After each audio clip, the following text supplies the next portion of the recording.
13 operadores liberados, 4 custodios heridos y un autobús de transporte penitenciario destrozado a balazos en plena carretera. Este miércoles por la tarde, un convoy de traslado de prisioneros que circulaba por la carretera federal Guadalajara-Colima fue interceptado por un comando armado del Grupo de Jalisco Nueva Generación, en lo que se perfila como uno de los rescates más audaces y violentos ejecutados contra autoridades penitenciarias en los últimos meses. Alrededor de las 4 de la tarde, más de 40 operadores emboscaron al convoy en un tramo solitario de la carretera, utilizando vehículos bloqueadores, fuego intenso de dispositivos automáticos y una coordinación militar que evidencia semanas de planeación. El autobús transportaba a 32 prisioneros clasificados como de mediana y alta peligrosidad, que estaban siendo reubicados desde el Centro de Reinserción Social de Puente Grande hacia instalaciones federales en otros estados, como parte de los operativos de dispersión de reos que las autoridades realizan periódicamente para evitar que grupos delictivos concentren poder dentro de las cárceles. Entre esos 32 prisioneros viajaban 13 operadores del Grupo de Jalisco Nueva Generación que habían sido capturados en distintos operativos durante las últimas semanas, y fueron precisamente ellos el objetivo del rescate. El ataque duró menos de 15 minutos, pero fue devastador. Los operadores utilizaron camionetas con blindaje artesanal para bloquear el paso del convoy por delante y por detrás. Atrapando al autobús sin posibilidad de escape, abrieron fuego con dispositivos de alto calibre contra las escoltas de seguridad que custodiaban el transporte, y una vez neutralizada la resistencia, forzaron la apertura del vehículo, identificaron a los 13 operadores que buscaban y los sacaron en medio del caos. Los custodios heridos quedaron tirados en la carretera. Los 19 prisioneros restantes permanecieron dentro del autobús aterrorizados y esposados mientras el comando huía con sus compañeros liberados. Para cuando llegaron los refuerzos de la Guardia Nacional, el grupo ya había desaparecido por caminos rurales previamente identificados como rutas de escape. Este rescate no es un acto desesperado, es una operación calculada que demuestra 3 cosas alarmantes. Primero, que el Grupo de Jalisco Nueva Generación tiene la capacidad de rastrear movimientos de traslados penitenciarios que supuestamente son confidenciales. Segundo, que están dispuestos a confrontar directamente convoys de seguridad del Estado sin importar las consecuencias. Y tercero, que valoran tanto a sus operadores, que están dispuestos a ejecutar rescates en plena carretera federal. Hoy vamos a reconstruir cómo ocurrió este ataque minuto a minuto. Vamos a analizar quiénes eran los 3 operadores rescatados y por qué el Grupo de Jalisco Nueva Generación consideró prioritario liberarlos. Vamos a detallar las fallas de seguridad que permitieron que este comando supiera exactamente dónde y cuándo confrontar. Y vamos a hablar de lo que significa que grupos delictivos tengan esta capacidad operativa para infiltrarse en sistemas penitenciarios y ejecutar rescates militarizados. Porque cuando un grupo puede sacar a sus operadores de manos de las autoridades en plena carretera, estamos ante un desafío directo a la capacidad del Estado mexicano para mantener control sobre el sistema de justicia. Los rescates de prisioneros no son una táctica nueva, pero la frecuencia y sofisticación con que ocurren revelan una evolución preocupante en las capacidades del crimen organizado. Para grupos como el Grupo de Jalisco Nueva Generación, liberar a sus operadores capturados no es solo una cuestión de lealtad, es una estrategia operativa calculada. Un operador experimentado vale mucho para estas organizaciones, no solo por el entrenamiento que ha recibido o las operaciones en las que ha participado, sino por el conocimiento que posee sobre rutas, contactos, estructuras de mando y protocolos internos del grupo. Perder a operadores claves significa perder capacidad operativa en territorios donde la competencia con otros grupos es constante. Además, ejecutar rescates exitosos envía múltiples mensajes. A sus propios integrantes les demuestra que la organización no los abandona si son capturados, lo que fortalece la lealtad interna y facilita el reclutamiento. A grupos rivales les muestra capacidad militar y disposición a enfrentar directamente a las fuerzas de seguridad, y al Estado le evidencia que existen fisuras en los sistemas de seguridad penitenciaria que pueden ser explotadas. El grupo de Jalisco Nueva Generación ha demostrado repetidamente que está dispuesto a invertir recursos significativos en este tipo de operaciones. En diciembre de 2022, un caso emblemático ocurrió en Guerrero, cuando un comando de aproximadamente 80 hombres armados rescató a un líder delictivo apodado El Vago durante un traslado judicial. El ataque duró apenas 10 minutos, pero fue devastadoramente efectivo, con operadores bloqueando carreteras, neutralizando escoltas y liberando al objetivo sin que las autoridades pudieran reaccionar a tiempo. Ese caso reveló patrones que se repiten en rescates posteriores: inteligencia previa sobre rutas y horarios de traslado, uso de múltiples vehículos para bloquear y escoltar dispositivos militares de alto calibre y rutas de escape previamente identificadas que permiten a los comandos desaparecer en minutos. La infiltración dentro del sistema penitenciario es otro factor crítico para ejecutar rescates con esta precisión. Los grupos delictivos necesitan información específica que solo se obtiene mediante corrupción de personal interno o hackeo de sistemas de comunicación. Saber qué prisioneros viajan, en qué convoy, a qué hora salen, qué ruta tomarán y cuántos custodios los acompañan requiere acceso a información clasificada. En algunos casos documentados se ha comprobado que guardias penitenciarios, personal administrativo o incluso escoltas de seguridad han proporcionado esta información a cambio de dinero o bajo amenazas contra sus familias. Esta corrupción no es esporádica, es sistemática en estados donde el crimen organizado tiene presencia fuerte. Los traslados de prisioneros son particularmente vulnerables porque ocurren en carreteras abiertas donde las autoridades tienen control limitado del entorno. A diferencia de un penal donde existen múltiples capas de seguridad, un autobús en movimiento puede ser emboscado en cualquier tramo solitario de carretera con suficiente planeación. Las autoridades federales son conscientes de este riesgo. Por eso los traslados de prisioneros de alto perfil suelen hacerse con escoltas militares reforzadas, helicópteros de vigilancia y manteniendo en secreto las rutas y horarios hasta el último momento. Sin embargo, cuando se trasladan decenas de prisioneros simultáneamente como parte de operativos de dispersión masiva, mantener ese nivel de seguridad en todos los convoys se vuelve logísticamente imposible. Esto crea ventanas de oportunidad que grupos como el Grupo de Jalisco Nueva Generación explotan sistemáticamente. Identifican los traslados menos protegidos, aquellos que mueven prisioneros clasificados como de mediana peligrosidad, donde las escoltas son más reducidas y los confrontan con comandos que superan en número y dispositivos a los custodios. El rescate del miércoles en la carretera Guadalajara-Colima sigue exactamente este patrón. Un convoy que transportaba a 32 prisioneros, custodiado por escoltas penitenciarias estándar, circulando por una ruta predecible. Para el Grupo Jalisco Nueva Generación era un objetivo vulnerable con un valor operativo alto.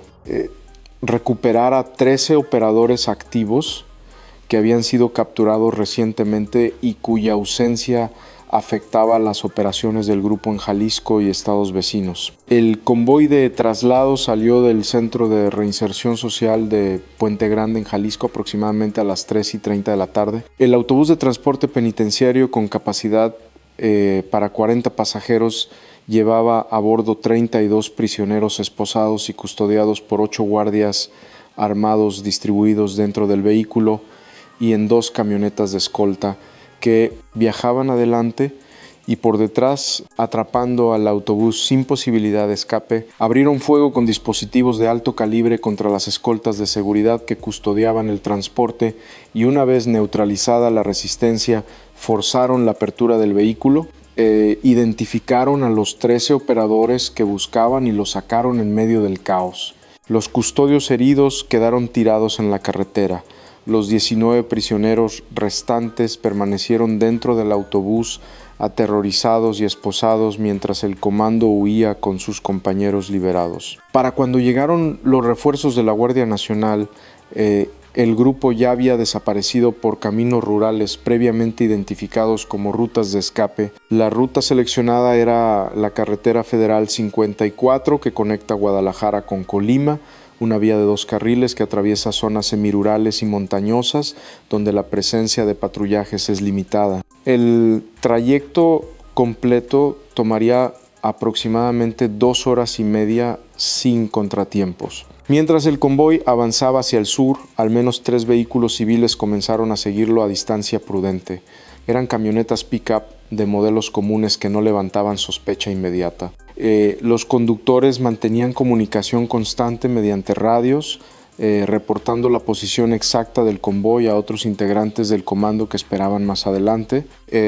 Este tipo de vigilancia móvil es una táctica estándar en operaciones de rescate. Permite al comando confirmar que el convoy sigue la ruta esperada, verificar el número de escoltas e identificar el momento óptimo para la confrontación basándose en la geografía del terreno. El convoy llegó a un tramo de carretera entre los municipios de Sayula y Tamazula, una zona con curvas pronunciadas, vegetación densa a ambos lados y escasa presencia de tráfico civil a esa hora. Era el punto perfecto para una emboscada. Adelante, bloqueando parcialmente el carril, aparecieron 2 camionetas estacionadas en diagonal como si hubieran sufrido un accidente. El conductor de la camioneta de escolta que iba al frente redujo la velocidad instintivamente.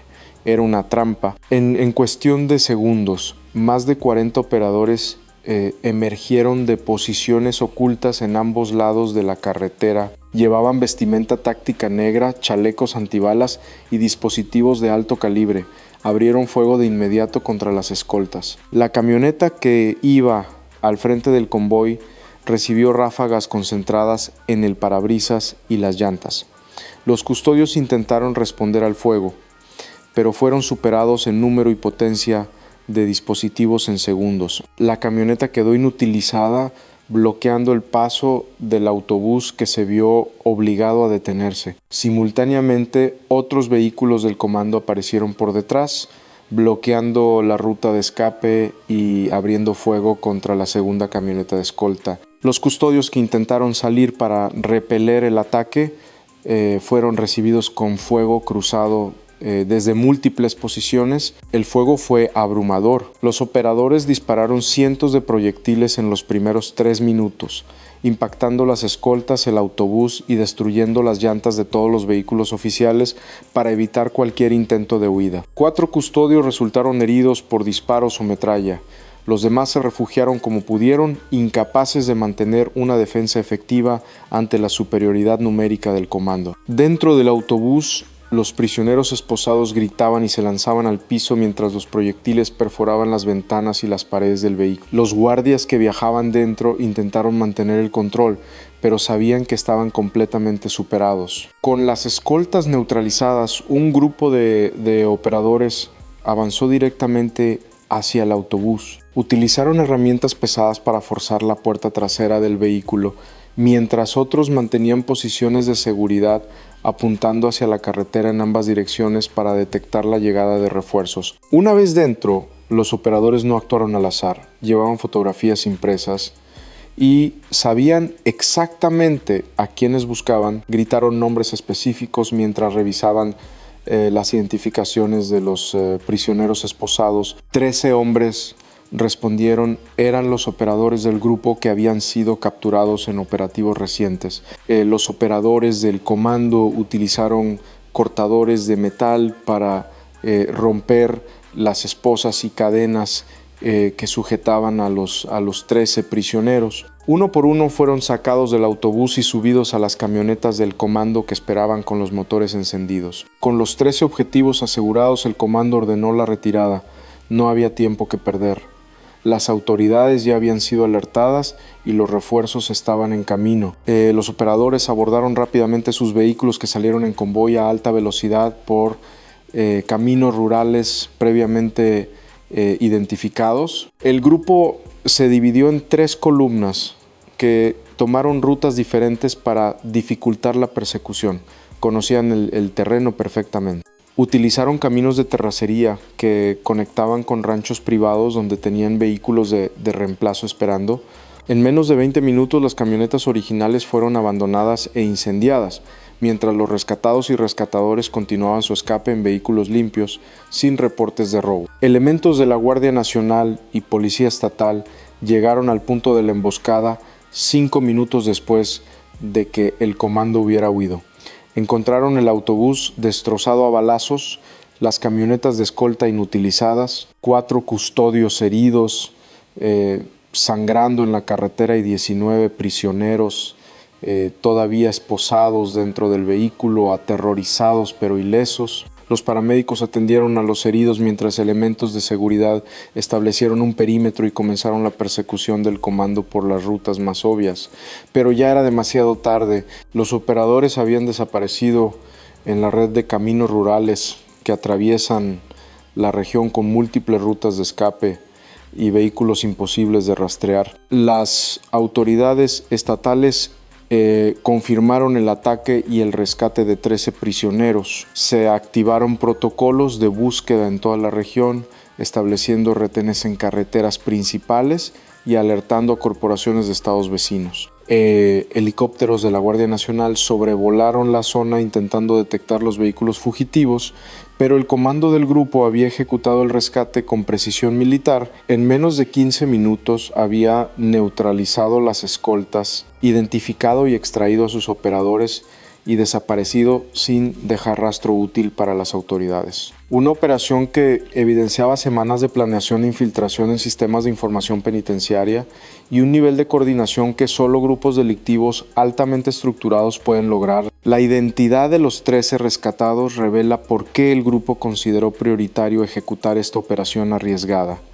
No se trataba de miembros de bajo nivel o operadores prescindibles. Eran operadores activos con roles específicos dentro de la estructura del grupo que habían sido capturados en distintos operativos durante las últimas semanas. 8 de los rescatados habían sido detenidos apenas 10 días antes durante un enfrentamiento con la Guardia Nacional en las inmediaciones de Zapopan, en Jalisco.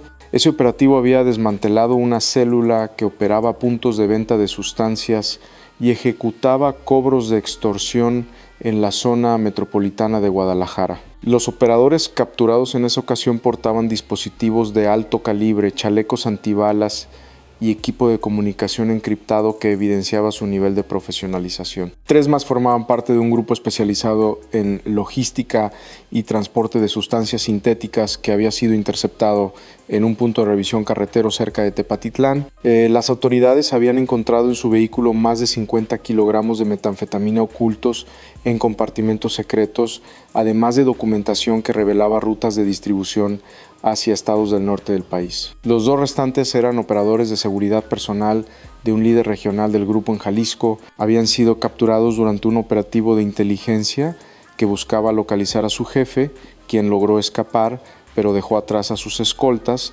cuando las autoridades cercaron el inmueble donde se ocultaba. Estos operadores conocían detalles sobre casas de seguridad, movimientos de liderazgo y estructuras de comando que los convertían en objetivos de interrogatorio prioritarios para las autoridades.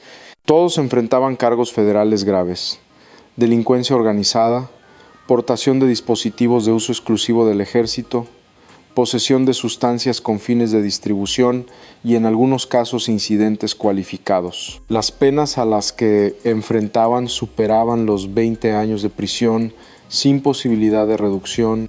Para el grupo, perder a estos operadores por décadas significaba debilitar capacidades operativas en Jalisco, un estado considerado territorio central para el grupo. Pero más allá de su valor operativo individual, estos 13 operadores rescatados representaban un riesgo de seguridad para la organización si permanecían en custodia del Estado.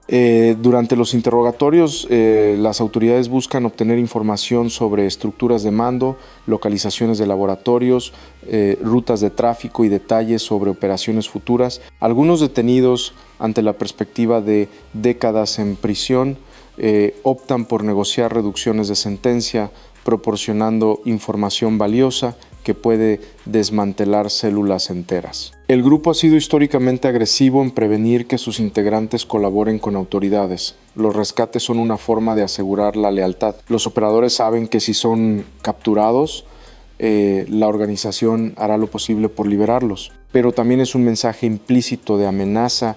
Aquellos que consideren colaborar con las autoridades saben que la organización tiene brazos largos incluso dentro del sistema penitenciario. Los expedientes de los 13 rescatados también revelaban patrones preocupantes sobre el reclutamiento del grupo. 7 de ellos tenían entre 22 y 28 años, una edad típica para operadores de nivel operativo. 5 provenían de estados vecinos como Michoacán, Guanajuato y Zacatecas, evidenciando que el grupo recluta fuera de Jalisco para diversificar sus fuerzas. Al menos 4 tenían antecedentes militares o policiales previos, exintegrantes de fuerzas de seguridad que fueron reclutados por el crimen organizado, ofreciéndoles salarios muy superiores a los que recibían en sus empleos anteriores. Este perfil de exmilitares y expolicías es particularmente valioso para grupos como este, porque aportan entrenamiento táctico, conocimiento de procedimientos de seguridad y capacidad para entrenar a otros operadores. Son ellos quienes diseñan emboscadas efectivas, enseñan técnicas de combate y estructuran operaciones con disciplina militar. El hecho de que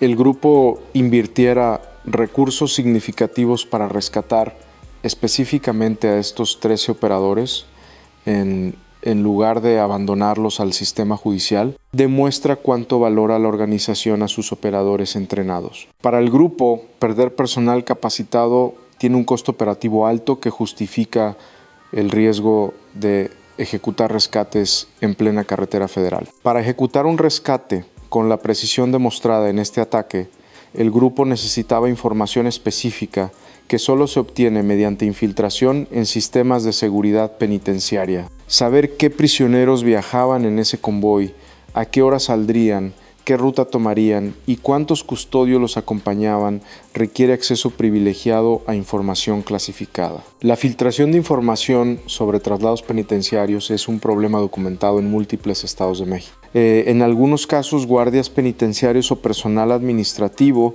venden esta información al crimen organizado a cambio de sumas pueden oscilar entre 50,000 y 200,000 pesos por traslado. Para empleados que ganan salarios modestos, la tentación económica es enorme, especialmente cuando los grupos delictivos ofrecen alternativas simples: aceptar el dinero o enfrentar amenazas contra sus familias. En otros casos, la corrupción no es por dinero, sino por coerción directa.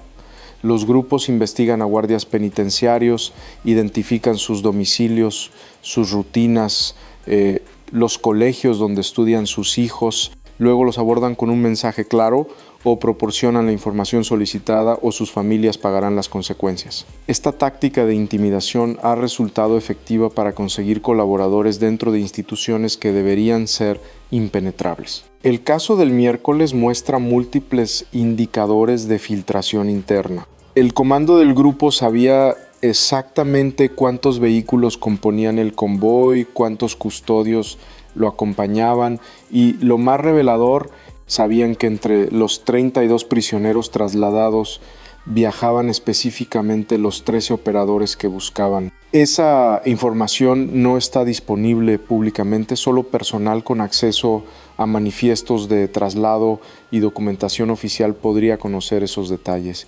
Además, el punto de emboscada fue seleccionado con conocimiento preciso de la ruta.